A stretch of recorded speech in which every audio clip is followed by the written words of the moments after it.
Lisa Evi Rasman resmi menjabat Wakil Ketua Dewan Perwakilan Rakyat Kabupaten Aceh Selatan, sisa masa jabatan 2019-2024 setelah mengucapkan sumpah jabatan yang dipandu oleh Ketua Pengadilan Tapak Tuan, Gugun Gunawan dalam rapat paripurna, Senin 20 Maret 2023.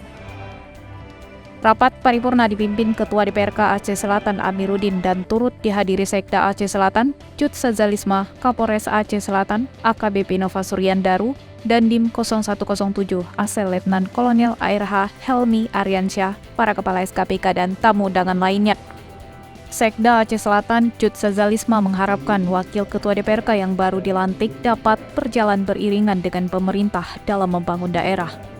Selain itu, dapat membangun hubungan harmonis di lembaga dan bekerja sama dengan pemerintah yang saat ini sedang menyelesaikan program prioritasnya. Bahwa saya akan memenuhi kewajiban saya sebagai Wakil Ketua Dewan Perwakilan Rakyat Kabupaten Aceh Selatan dengan sebaik-baiknya dan seadil-adilnya, sesuai dengan ketentuan peraturan perundang-undangan.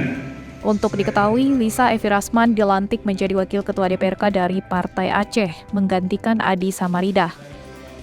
Lisa Evi Rasman merupakan anggota DPRK Aceh Selatan yang telah menjabat selama 2 periode, yaitu 2014-2019 dan 2019-2024. Sedangkan pada pemilihan legislatif 2024 mendatang, rencananya dia akan bertarung ke tingkat provinsi melalui Dapil 9 yang meliputi Aceh Selatan, Abdiah, Subulus Salam, dan Singkil.